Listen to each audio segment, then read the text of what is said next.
On this day in 2000, Celtic beat Rangers 6-2 in the Demolition Derby. The 1990s was a grim decade to be a Celtic fan. The old board, descendants of the club's original founders and early backers, had blundered their way to the edge of the abyss, and when Fergus McCann came to the rescue, he had to rebuild the stadium and at the same time somehow find the money to put together a team on the pitch that could compete against the hugely expensive Rangers teams of the era. Redemption was achieved when the title was won in 1998 to prevent Rangers eclipsing Celtic's cherished 9-in-a-row record. But then David Murray responded by appointing Dick Advocaat, and with the backing of his friends at the Bank of Scotland, spent money that most English Premier League teams couldn't match to take the next two titles, while Celtic imploded again, McCann's pre-planned exit being followed by the disastrous Dream Team experiment. As fans arrived at Celtic Park for the first derby of the season, it was with the knowledge that Rangers had won 11 of the last 12 league titles, a level of dominance they hadn't known even in the 1920s and 30s. Martin O'Neill's arrival on the scene was cause for quiet optimism, as was the return from serious injury of Henrik Larsson, but nothing so far that season suggested they should approach the match with any more confidence than usual.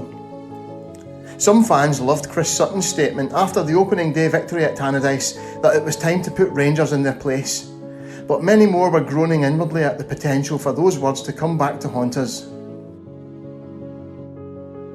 Rangers had won the league by 21 points the season before and had strengthened considerably that summer.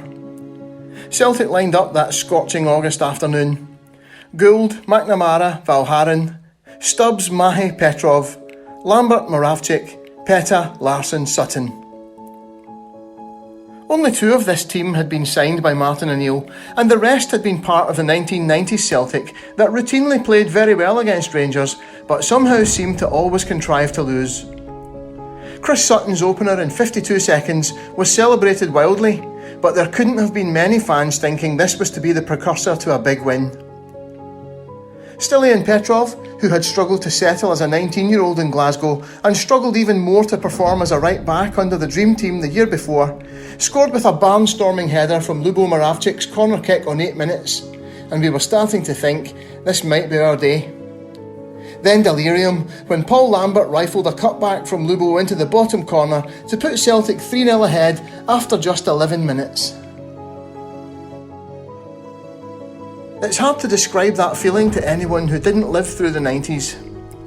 Whereas today we'd be demanding another 3 before half-time, back then many were thinking how embarrassing it was going to be to lose this one when Rangers' inevitable fight back began. It wasn't a fanciful thought either. After Paul Lambert was taken off injured, Claudio Reyna pulled one back 5 minutes before half-time with a header that Jonathan Gould possibly held on the goal line. And then Rod Wallace, from a probably onside position, had another disallowed before half-time. 5 minutes after half-time, we were in dreamland again, when Chris Sutton, as he had done all day, outmuscled Lorenzo Amoruso, holding him off to chest a high ball into the path of Henrik Larsson, who waltzed around Bert Konterman before sending the most audacious chip over the head of German internationalist Stefan Klos. 5 minutes later, Stefan Mahe gave away a penalty with a clumsy challenge on Wallace. A very soft one, but probably the right decision, and Billy Dodds made it 4-2 from the spot. The nerves were back again. Henrik Larsson came to the rescue on 62 minutes, guiding a header inside the far post from Bobby Peta's free kick on the right flank.